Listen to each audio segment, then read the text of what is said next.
I had never been a fan of office parties, especially ones thrown by my wife's boss. They always felt fake, full of forced laughter, shallow conversations, and way too much wine. But this time, I had agreed to come for her sake. She said it was important, some kind of networking opportunity, and her boss liked to see employees with their spouses. We arrived a bit late, and the grand house was already full of people.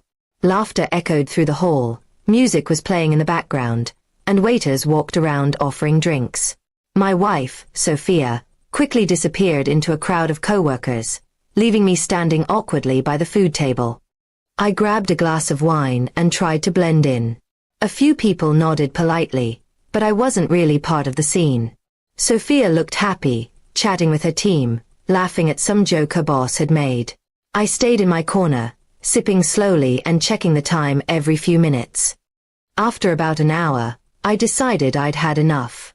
I sent her a quick text saying I was going to call a cab and wait outside. No reply. I shrugged, put my phone in my pocket, and started walking toward the front door. As I passed through the hallway, I heard voices coming from a room on my left. I might have ignored it, if I hadn't heard my name. I stopped.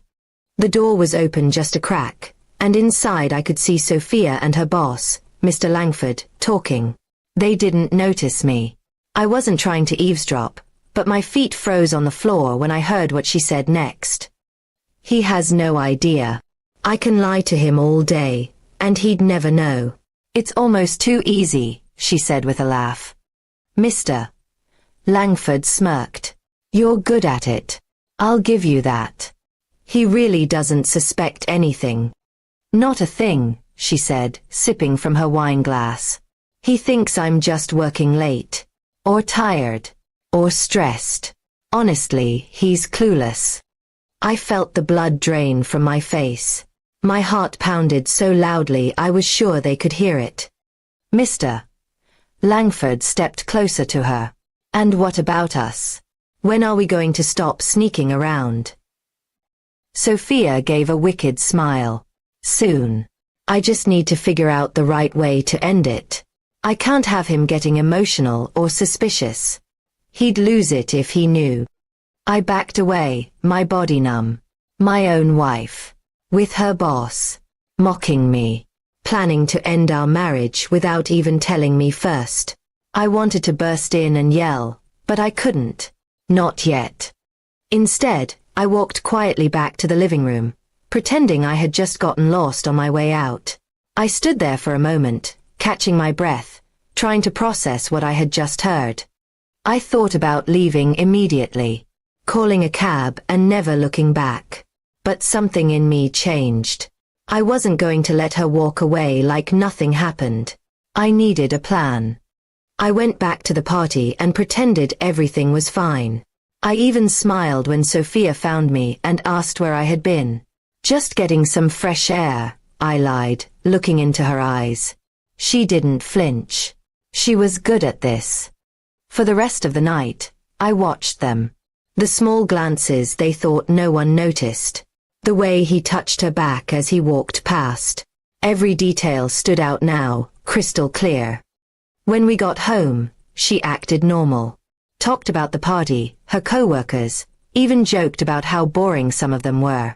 I nodded along, pretending I hadn't heard her betrayal hours earlier. That night, I didn't sleep. I lay awake thinking about our marriage, the lies, and how much of it had been real. Had she ever loved me?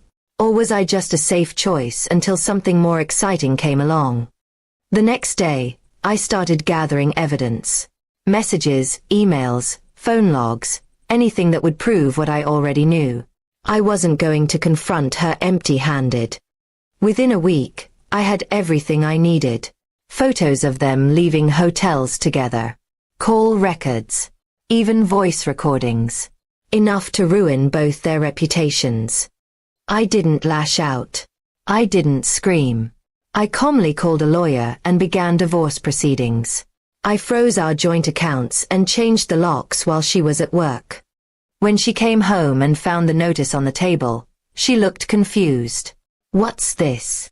You tell me, I said, calmly handing her a USB drive.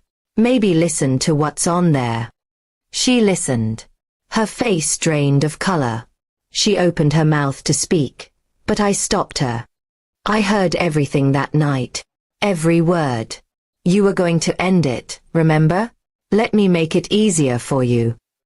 She broke down, begged, said it was a mistake, said she loved me, said it meant nothing. But the words were empty now. The trust was gone. So was my love for her. I walked away from the marriage, from the lies, from the life I thought we had. And I never looked back.